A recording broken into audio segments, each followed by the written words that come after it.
Welcome back. Right, మనతో Janasena party నుంచి బాబు పాలూరు గారితో మాట్లాడదాం. బాబు గారు, గుడ్ ఈవినింగ్. బాబు గారు, బ్రహ్మనాయుడు గారు, అలాగే ప్యానెల్ లో ఉన్న మిత్రులందరికీ కూడా గుడ్ ఈవినింగ్. టాప్ న్యూస్ వీక్షిస్తున్న ప్రేక్షకులందరికీ కూడా గుడ్ ఈవినింగ్. చెప్పండి సార్. జగన్మోహన్ రెడ్డి గారికి వస్తున్నటువంటి ఆ ప్రజా స్పందన చూస్తున్నారా? వారు కాలు తీసి కాలేస్తే, అడుగు తీసి అడుగేస్తే వేలాది మంది ప్రజలు నీరాజనం పలుకుతున్నారు ఆయనకి. అంటే బహుశా ఇందాక విజయశేఖర రెడ్డి గారు అన్నట్టు తరలించిన జనం అన్నారు. బహుశా సగం మందిని తరలించినప్పటికీ సగం మంది అయితే ఖచ్చితంగా స్వచ్ఛందంగా వస్తారు, అది మనం జనరల్గా మాట్లాడుకుంటే. సో వారి పార్టీ ఎమ్మెల్యేని అరెస్ట్ చేసిన అంశం మీద వారు కర్నూలు వచ్చి ప్రభుత్వం మీద తీవ్రమైనటువంటి విమర్శలు చేశారు. ఎలా చూస్తారు ఆ అంశాన్ని? సార్, ఇప్పుడు వైసీపీ పార్టీ అధినాయకుడు వైఎస్ జగన్మోహన్ రెడ్డి గారు వచ్చినప్పుడు కొంతమందిని తరలిస్తారు, కొంతమంది స్వచ్ఛందంగా వస్తారు. అందులో తప్పు పట్టాల్సిన అవసరం ఏం లేదు. అండ్ వచ్చిన జనం అంతా కూడా తరలించి తీసుకొచ్చారని చెప్పడం కూడా తప్పే. ఎందుకంటే వాళ్ళకి ఒక ఓట్ బ్యాంక్ ఉంది, వాళ్ళనే అభిమానించే వ్యక్తులు ఉంటారు కాబట్టి సహజంగా వస్తారు.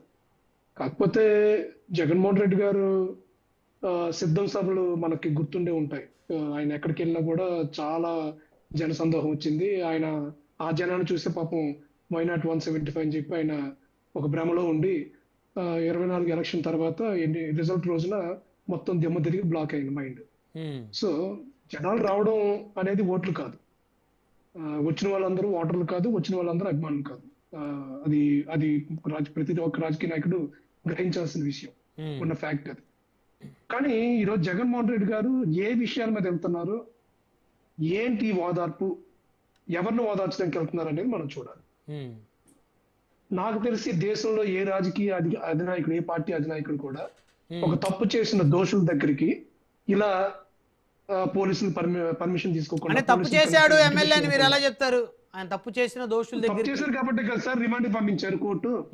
మన చట్టాలను నమ్మవా, గౌరవించవా? రిమాండ్ పంపించారంటే తప్పు అంత కొంత తప్పు ఉంటే కదా పంపిస్తారు. ఓకే, అది ప్రాసిక్యూషన్ లో అది ఏం జరిగింది ఏంటనేది అవన్నీ బయటకు వస్తాయి స్లోగా. కానీ రిమాండ్ పంపించారంటే ఎంత కొంత అక్కడ ప్రైమ్ అఫెన్స్ ఉంటే కదా మనకి తీసుకెళ్లి రిమాండ్ లో పెడతారు. ఇప్పుడు 100 మందిని వేసుకొని కత్తులు కట్టాలతో రెండు ఊర్ల మీద దాడి చేయడం అనేది నిజం, వెళ్ళడం అనేది నిజం, దాడి జరగడం నిజం. ఇవన్నీ కనిపిస్తున్నప్పుడు, కంటికి కనిపిస్తున్నప్పుడు తప్పు చేయలేదని మనం ఎందుకు అనుకోవాలి? తప్పు జరిగింది, కానీ ఎవరు ప్రొవోక్ చేసుకున్నారు, ఏం జరిగింది అనేది ప్రాసిక్యూషన్ లో తెలుస్తుంది. డే బై డే మనకు అప్డేట్స్ వస్తాయి కాబట్టి ఆ డెవలప్మెంట్స్ అన్ని కూడా మనకు అర్థం అవుతాయి. కాకపోతే జగన్మోహన్ రెడ్డి గారు పని కట్టుకొని బాధితులను పరామర్శించడం మానేసి ఎవరైతే తప్పు చేస్తారో వాళ్ళని పరామర్శిస్తున్నారు. అది ఇప్పుడు నిజంగా అంటే జగన్మోహన్ రెడ్డి గారి మీద నాకు ఎంతో చిన్న కన్సర్న్ ఉంటుంది ఎప్పుడు కూడా. ఎంతైనా ప్రతిపక్ష నాయకుడు కదా, మనం ప్రభుత్వంలో ఉన్నాం కాబట్టి ఆయన ప్రశ్నిస్తే కదా మనం ఏదైనా తప్పులు చేస్తే సందేహం ఉంటుందని చెప్పి ఆశించే వ్యక్తుల్లో నేను ఒకరిని. కానీ ఆయన అలాంటివన్నీ వదిలేసి సీదిరాపూడి రాజు మాజీ మంత్రి కొడుకు బైక్ ర్యాష్ రైడింగ్ చేసి ఒకరిని చంపేస్తే సీదిరాపూడి రాజు నేను పరామర్శించడం, అక్కడ బాధితుని దానికొని వేయడం. ఈ రోజు ఒక మహిళ బట్టలు చింపేసి, ఇప్పుడు అదేదో జరిగింది ఇన్సిడెంట్, ఎపిసోడ్ జరిగింది, ఆయన పరామర్శించడానికి వెళ్ళుంటే ఒక విరూపాక్షను పరామర్శిస్తూ ఆ లేడీని కూడా పరామర్శించుంటే బాగుండేది. అండ్ ఆయన అధికారులు ఉన్నప్పుడు, ముఖ్యమంత్రిగా ఉన్నప్పుడు తాడేపల్లి ప్యాలెస్ నుంచి అసెంబ్లీకి రావడానికి, సీఎం క్యాంప్ ఆఫీస్కి వెళ్ళడానికి హెలికాప్టర్ వాడిన వ్యక్తి, ఋషికొండ నుంచి ఎంపీ ఇంటికి వెళ్ళడానికి హెలికాప్టర్ వాడిన వ్యక్తి, ఏమనంటే సెక్యూరిటీ ఇష్యూస్ ఉన్నాయని చెప్పి తాడేపల్లి ప్యాలెస్ నుంచి ఒకవేళ హెలికాప్టర్ లేకపోతే బై రోడ్ వెళ్తే మొత్తం చుట్టూ పరదాలు కట్టుకుని వెళ్ళిన వ్యక్తి ఈ రోజు ఎందుకు హెలికాప్టర్ వాడడం లేదు? అంటే ఇప్పుడు సెక్యూరిటీ ఇష్యూ లేదా? ముఖ్యమంత్రిగా ఉంటే సెక్యూరిటీ ఇష్యూ, ప్రతిపక్ష నేతగా ఉంటే సెక్యూరిటీ ఇష్యూ ఉండదా? అప్పుడేమో మీకు కూడా సెక్యూరిటీ ఇష్యూ ఉందనే వైఎస్ఆర్సీపీ వాళ్ళు చెప్తా ఉన్నారు. సరైనటువంటి భద్రత లేదు జగన్మోహన్ రెడ్డి గారికి. సరైన భద్రత కావాలనుకున్న వాళ్ళు ఏం చేయాలి సార్? పలానా దగ్గరికి వెళ్తున్నాం అని చెప్పి ముందు దశగానే ఇంటిమేషన్ ఇవ్వాలి.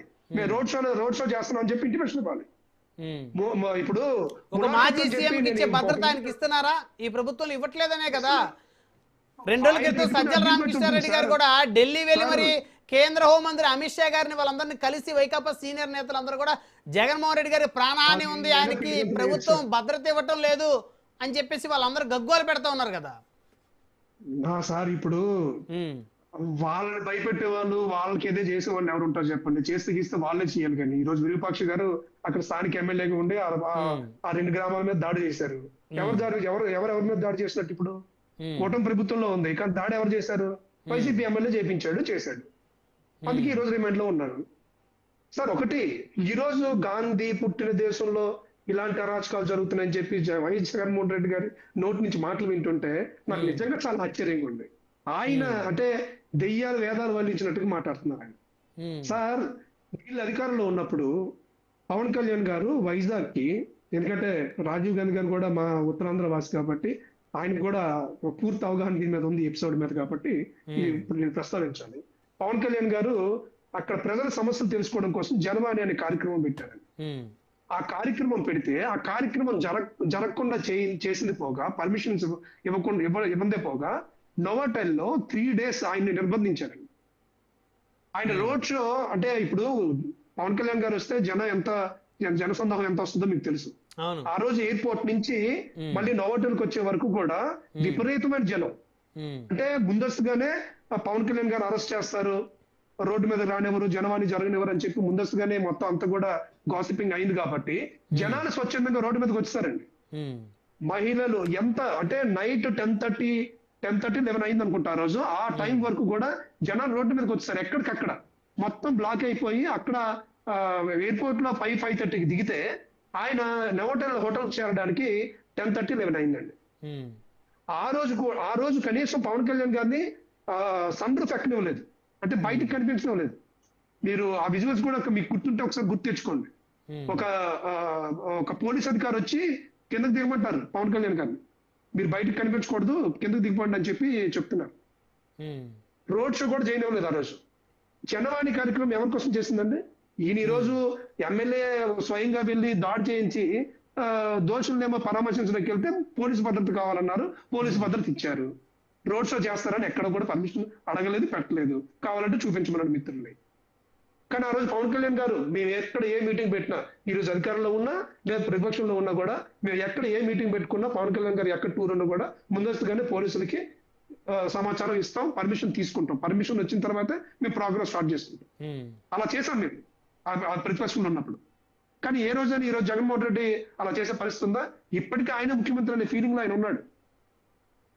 నేను ఒకరి దగ్గర పర్మిషన్ తీసుకునే పరిస్థితి ఏంటని చెప్పి ఆయన ఉంటున్నాడు. పోలీసులు బందిపోట్లు అని అంటున్నాడు. మీరే కదా ముఖ్యమంత్రిగా ఉన్నారు, గత 5 ఏళ్ళు మీ అండర్లోనే కదా ఈ పోలీసు శాఖ అంతా పనిచేసింది. మీరు చెప్పినట్టు కదా చేశారు అంతా కూడా. ఆ రోజేమో మీరు ప్రజాస్వామ్యాన్ని కూనీ చేసేసి ఈ రోజు ప్రజాస్వామ్యం గురించి మాట్లాడడం ఏంటి?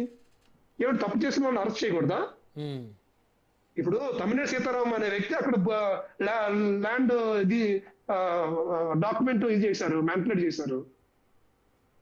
అలాగే సీతారాపట్రాజు ఏమో మొత్తం కేసుని తప్పుదోవ పట్టించి కోర్టుని పోలీస్ స్టేషన్ ని తప్పుదోవ పట్టించడానికి సాక్షులు కూడా మార్పిడి చేసి తప్పించుకోవాలని చూశారు. అరెస్ట్ చేయకూడదు. మాట్లాడదాం బాబు గారు. సార్ వినండి. అంటే ఎక్కడ లా అండ్ ఆర్డర్ వీలు కూని చేసి ఈ రోజు లా అండ్ ఆర్డర్ చాలా చక్కగా ఉంది రాష్ట్రంలో. ప్రజలందరూ కూడా ఇప్పుడు ప్రతిపక్షాలు కూడా, ఇప్పుడు వైసీపీ పార్టీ కూడా ఎక్కడికక్కడ ధర్నాలు చేయగలుగుతుంది, ర్యాలీలు చేయగలుగుతుంది, దీక్షలు చేయగలుగుతుంది. స్వేచ్ఛ లేదంటారా? ఒకవేళ వైసీపీ అధికారులు ఉన్నప్పుడు వాళ్ళు ప్రవర్తించినట్టుగా మేము ప్రవర్తించుంటే ఈ రోజు వీళ్ళు అసలు రోడ్డు మీదకి రాగలరా? అండ్ ఇందాక రాజీవ్ గాంధీ గారు చాలా ఎడ్యుకేటెడ్, అంత పర్సనల్ గా వెళ్ళకూడదు దయచేసి. ఖచ్చితంగా ఈ రోజు అక్కడ ఆడూరు నియోజకవర్గంలో ఎమ్మెల్యే ఈ రోజు రిమైండ్ లో ఉన్నాడంటే దానికి కారణం ఒక ఇద్దరు పార్టీ నేతలు పర్సనల్ గా తీసుకొని తిట్టుకోవడం వల్ల, ఆర్గ్యుమెంట్ వల్లే ఇంతవరకు వచ్చింది. దయచేసి ఎవరు కూడా అంత పర్సనల్ గా తీసుకొని ఒకరికొకరు పర్సనల్ టార్గెటింగ్ చేసుకోవడం అనేది నేనైతే తీవ్రంగా ఖండిస్తున్నాను. ఏదైనా ఉంటే మనం విధానపరంగా మనం విమర్శించుకోవాలి తప్పితే పర్సనల్ గా వెళ్ళిపోవడం అనేది మీకుంటుంది, నాకుంటుంది. అంతేనండి, ఎవరు బలం వారికి ఉంటుంది. సింగళూరు వెంకటేష్ గారు సీనియర్ అడ్వకేటు, రాజకీయ విశ్లేషకులు. వెంకటేష్ గారు, మీరు ఒక సీనియర్ హైకోర్టు అడ్వకేట్గా ఈ కేసులో ఎవరి తప్పు, ఏం జరిగింది? ఎమ్మెల్యే విరూపాక్షి తప్పుందా, లేకపోతే జగన్ గారు మాట్లాడే మాటలు కరెక్టేనా, ఏం చెప్తారు? ముందుగా మీకు ప్యానెల్లో ఉన్నటువంటి సోదరులకి అలాగే